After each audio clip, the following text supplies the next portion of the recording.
Alright. The story behind the blood art, to be told at last. A long time ago when I was staying up Bob's house, my drummer, Babalu, Skipper Falzano, BeelzeBob, the Metronomicon, my Weapon X. When I was living up there, I got a bunch of my old possessions brought to me, a bunch of old bags and stuff like that. And I hadn't gone through them in years since I came back to Boston after I was strung out in Detroit.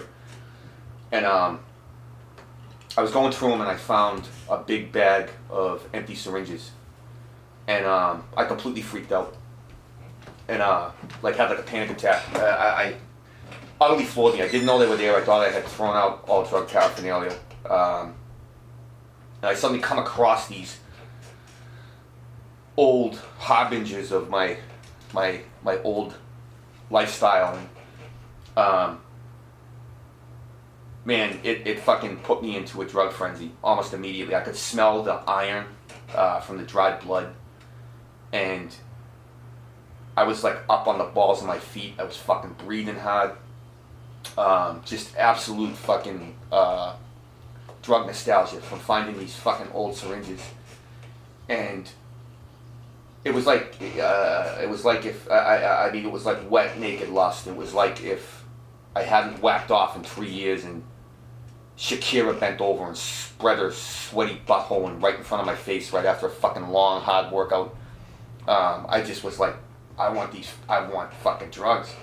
So I grabbed the bag of syringes and I was like running them out to the trash, or I wanted to take them in the backyard. I wanted to fucking burn them. I wanted to annihilate these fucking things. And it suddenly dawned on me. I was like, are you gonna let these inanimate objects from your past hold this much power over you? I was like, are you gonna be like this traumatized by like an item, just, you know, a physical object? And so I'm looking at these fucking syringes, I'm having a fucking heart attack, I'm having a panic attack, and suddenly I remembered something. I remembered that back in the day, you bleed a lot when you're fucking shooting dope, and there's ashes everywhere. And you would have to, because the bottom of the spoon gets fucking covered in like carbon dust from the burning. So you'd wipe it with a paper towel, you'd be wiping your arm with a paper towel. And I remember noticing one day that the random blood swipes on the paper towel I was using with this ash randomly smeared all over it, it looked very deliberate, it looked very artistic. It looked like it had an aesthetically pleasing quality. I remember saying to myself, man, that would make a great fucking album cover or a great t-shirt. And I got the idea. I was like, wait a second, maybe I could do that deliberately. Maybe, and I liked the conceit of it, beyond the fact that I'd be using something that was at one point the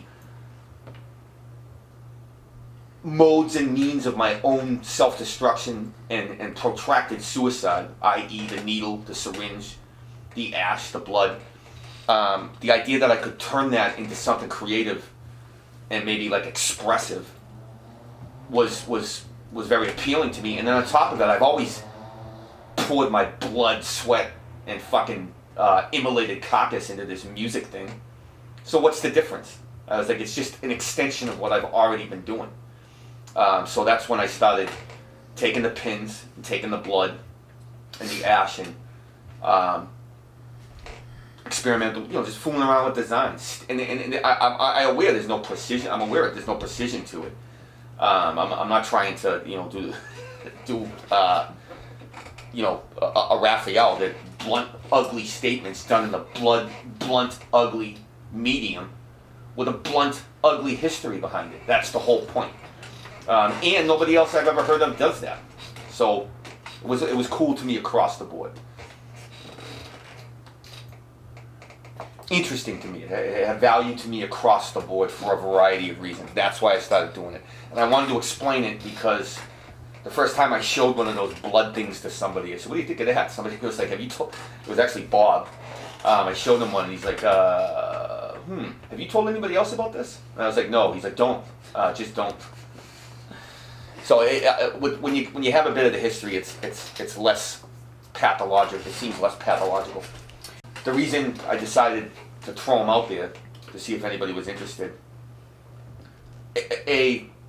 First and foremost, and this is again across the board with anything I do, musically, creatively, artistically. There's other people out there that have lived through the exact same thing, dealt with the exact same thing, grappled with the exact same thing, whether via a loved one, bound up in terminal addiction, or terminal addiction that they've experienced themselves, or a parent or whatever. I wondered if other people could get down on it, get with it. Second, I found them aesthetically pleasing, as I said. I found them actually compelling to look at. There was like an ugly beauty to them.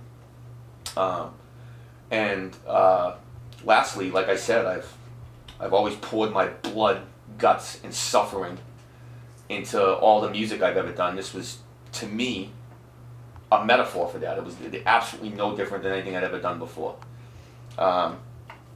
Nothing that I do musically, lyrically, is masquerading. It's all exactly who the fuck I am, what I've experienced, what I've done, story of my life. This was just an extension of that. Absolutely no different to me. I know other people have found it really odd. What can I say? That's the original skull logo. Here's another version of it. And here's another one I got after this particular logo. That's where the skull logo came from.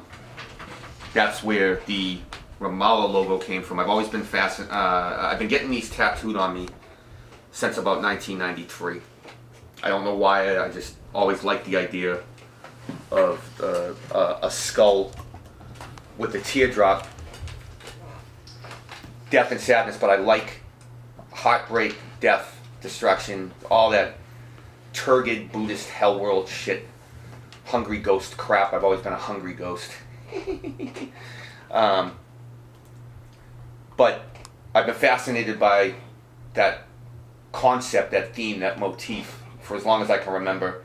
So it was only natural that I would create this design for one of my bands.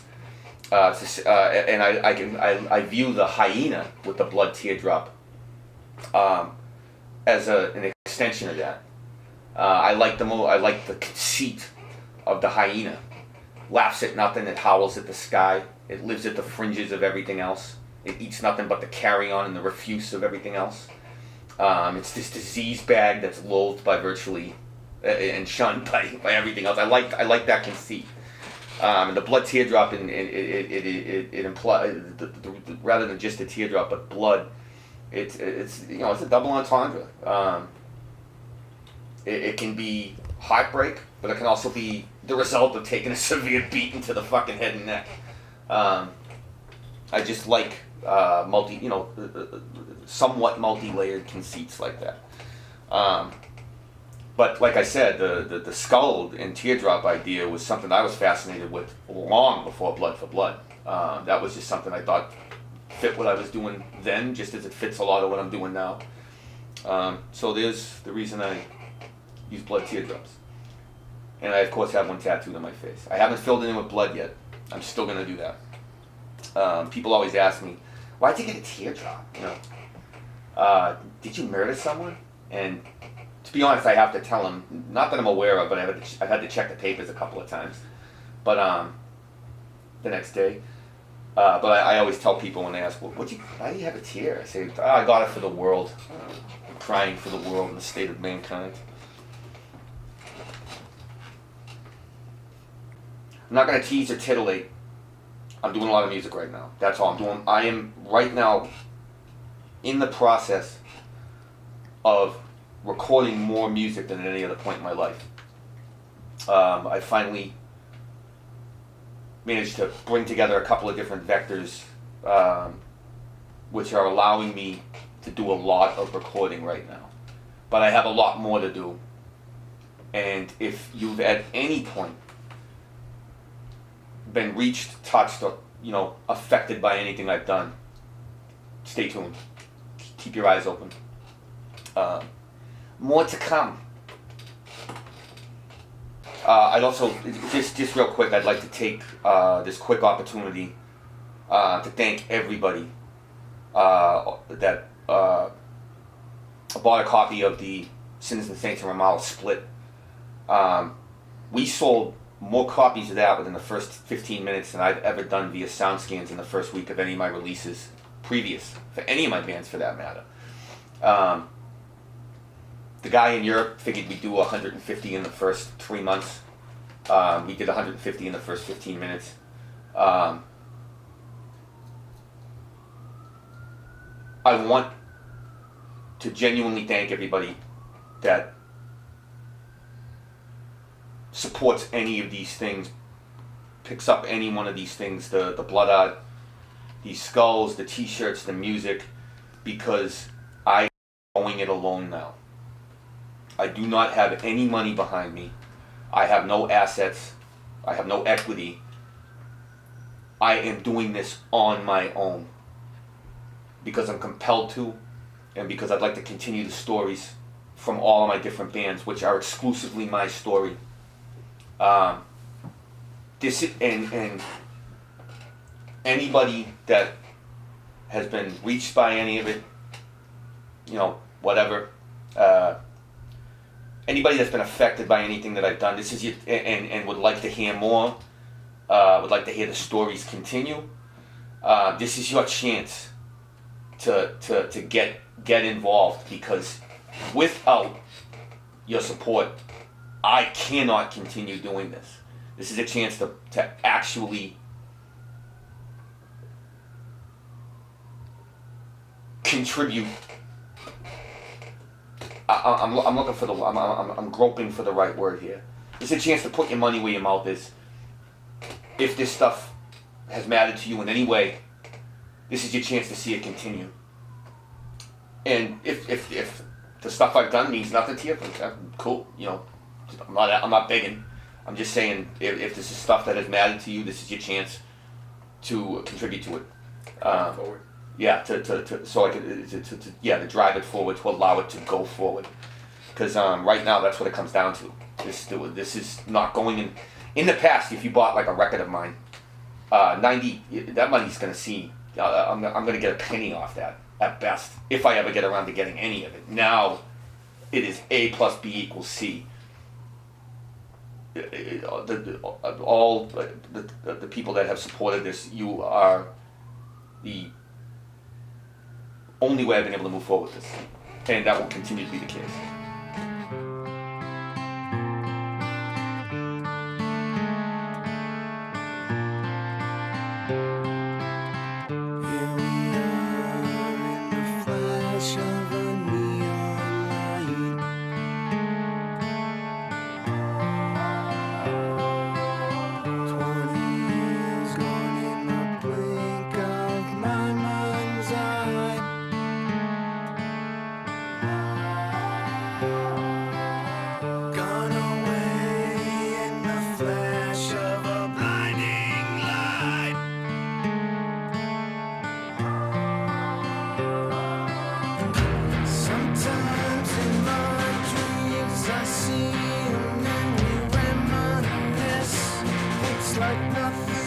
Changed, but when I wake up in the morning, he's still underground.